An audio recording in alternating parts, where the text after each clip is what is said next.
All right, get ready because today we're going deep on a paper that I think could totally change how we build large language models. Like, okay, imagine this. What if we could just train AI directly on the raw bytes, the ones computers use, and just skip that whole tokenization thing? Yeah, it's a pretty wild idea. Yeah. Really shakes things up in NLP. Right. And there's this brand new paper just came out December 16th, 2024. It's called Byte Latent Transformer, Patches Stale Better Than Tokens. I saw that one. It's by Artedoro Pagnoni and a bunch of folks over at Meta. Oh, Meta. They call their model BLT. Catchy. But the really interesting thing is they're claiming BLT can perform just as well as, those big names like Lam A3, but way more efficiently. Yeah, that's a big claim, but if the results hold up, it could be huge. Okay, so before we get too into the weeds, can we back up a sec? For those of us who aren't, living and breathing NLP, can you remind us what's so bad about the way we usually do tokenization? Why is this whole byte level thing such a big deal? So basically, think of tokenization as chopping up a sentence, right?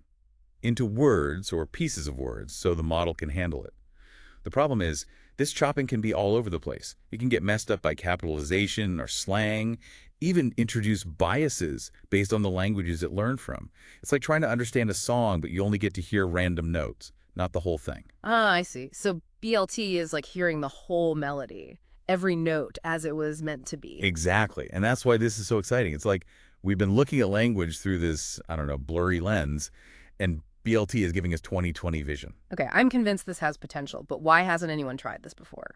The biggest problem has always been the cost. Computationally, I mean. Imagine trying to process like an entire book, character by character, with these huge neural networks behind language models. It would take forever. And you'd need a supercomputer the size of a planet. Okay, so how did the BLT team figure out how to do it? I mean, it's not magic, is it? It's not magic. It is pretty smart. They came up with this idea of patches, grouping bytes together in a way that's both efficient and actually makes sense. Patches. Okay, I'm intrigued. Tell me more. So instead of looking at each byte, one by one, BLT puts them into these patches that can be different lengths. It's kind of like taking a really long sentence and breaking it down into phrases instead of just single words. So they're not just like randomly grouping them, there's some logic to it. Oh, absolutely. They actually use a separate language model, a smaller one, to kind of estimate the surprise factor, or entropy, of each upcoming byte. Hold on, entropy. Can you explain that? Okay, so imagine reading a mystery novel, right? Mm. And there are all these twists and turns. You have no clue what's going to happen next. That's high entropy, lots of uncertainty. But if you're reading a kid's book, the kind with simple rhymes, entropy is low because you can guess what's coming. Gotcha. So how does BLT use entropy to make these patches? It basically puts more effort, more attention into the parts of the input where the entropy is high, where there's more complexity and surprise. So it's like saying, hey, this part's tricky, let's focus here. Exactly. And that's a big reason BLT can be so efficient. It's not wasting time on the easy stuff. Okay, I think I'm starting to see how this all fits together.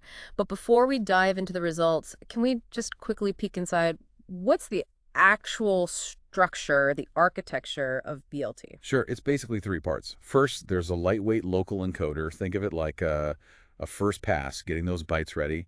Then there's the big one, a global latent transformer. This is where the real work happens, crunching those patch representations to find the meaning.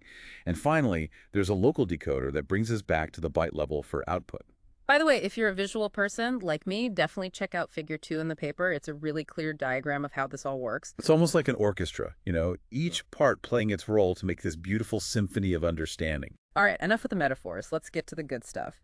How does BLT actually perform? Are those efficiency claims for real? Well, the results are pretty impressive. They did these scaling experiments, and BLT not only matched the performance of Lam A3, which is already a top model, but did it with way fewer calculations. So fewer calculations, okay. What does that mean for, people who aren't programmers? What's the real world impact? It means you can run BLT models on less powerful hardware. You can get predictions faster, maybe even reduce the cost and energy it takes to run these huge AI systems. Now that's progress. Sounds like BLT could make these powerful models much more accessible. Exactly. And that's not all. One of the most exciting things is, with BLT, you can actually increase both the model size and the patch size for the same computational cost. Wait, that sounds like you're breaking the laws of physics. Isn't there usually a trade-off there? There is, but BLT seems to be doing something different. It's almost like saying patches scale better than tokens, which is a whole new way of thinking about this. Okay, color me impressed. But BLT isn't just about efficiency, right? I mean, they also found some surprising benefits in how well it handles, like noisy data and how it understands the finer points of language. Oh, absolutely. And that's what we'll dig into after the break.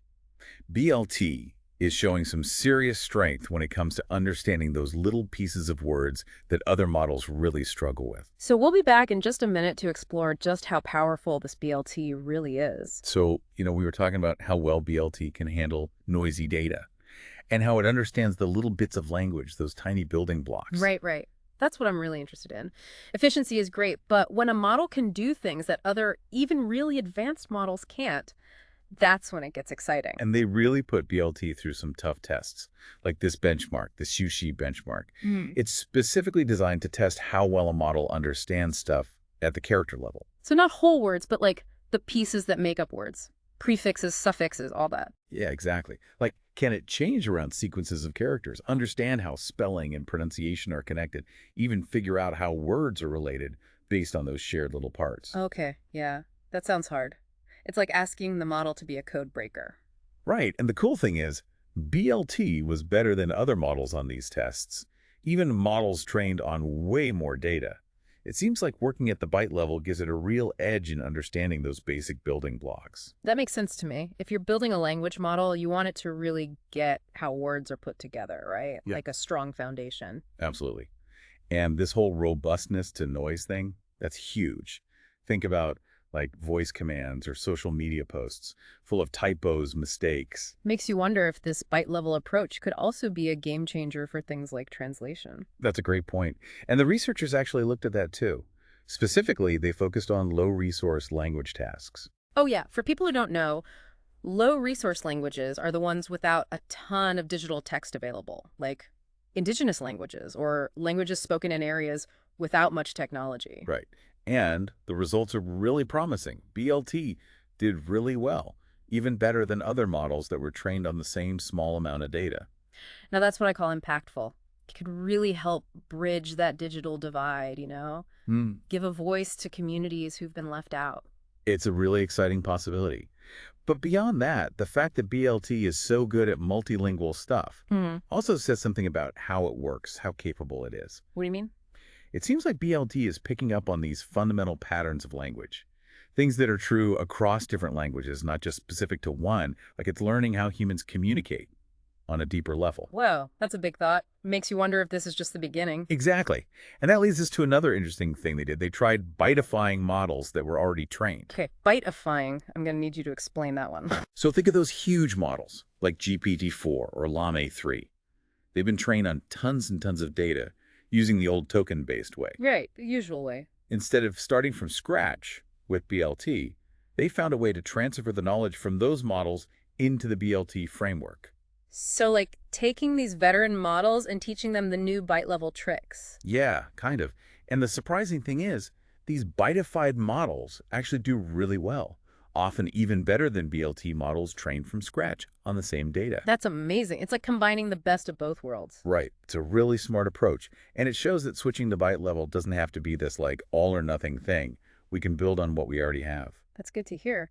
But we should probably talk about the elephant in the room, the limitations. No research is perfect, and the authors themselves point out some things that still need work. Of course, every breakthrough has its caveats. And one of the biggest ones here is that we need new scaling laws for BLT.